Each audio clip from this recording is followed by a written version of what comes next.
Mutton పచ్చడి కనుక ఇలా చేసుకుంటే చాలా టేస్టీగా ఉంటుంది. దీనికోసం చిన్నగా కట్ చేసుకున్న మటన్ కడిగి శుభ్రం చేసుకొని దీంట్లో పసుపు ఉప్పు వేసుకొని 1 అవర్ మ్యారినేట్ చేసుకుని తర్వాత కుక్కర్లో ఆయిల్ వేసుకొని దీన్ని 5 విజిల్స్ వచ్చే వరకు కూడా అస్సలు వాటర్ పోయకుండా ఉడికించుకుందాము. దీంట్లో వాటరే మిగిలిపోతాయి, అవి అన్నీ డ్రై చేసుకొని ఇట్లా వడబెట్టుకొని ఉంచుకుందాము. ఆ తర్వాత ఆయిల్ వేసుకొని ఆయిల్ వేడయ్యాక దీన్ని కొన్ని పీసుల్లాగా వేసుకొని దీన్ని ఫ్రై చేసి పక్క పెట్టుకుందాము.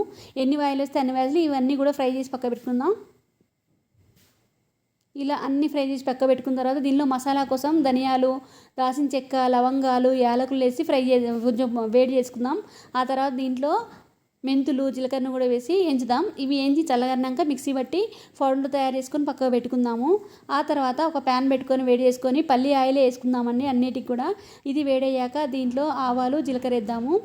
ఇవి కూడా కొంచెం ఫ్రై అయిన తర్వాత ఎండుమిర్చి, అల్లం వెల్లుల్లి పేస్టు, వెల్లుల్లి వేసి కలుపుదాం. పచ్చివాసన పోయే వరకు కూడా బాగా ఫ్రై చేయాలి, అస్సలు పచ్చిదనం ఉండొద్దు. ఆ తర్వాత 50 గ్రాముల కారము, ఉప్పు, పసుపు మనం ముందుగా చేసుకున్న పౌడర్ అంతా వేసి కలిపి దీంట్లో ముందుగా ఫ్రై చేసిన పీసులు కూడా వేసి కలపాలి. పొయ్యి మీద ఉండగానే కలపాలి, అలా అయితేనే ఆ కారం అంతా అబ్జర్వ్ అయిపోతుంది దీనికి.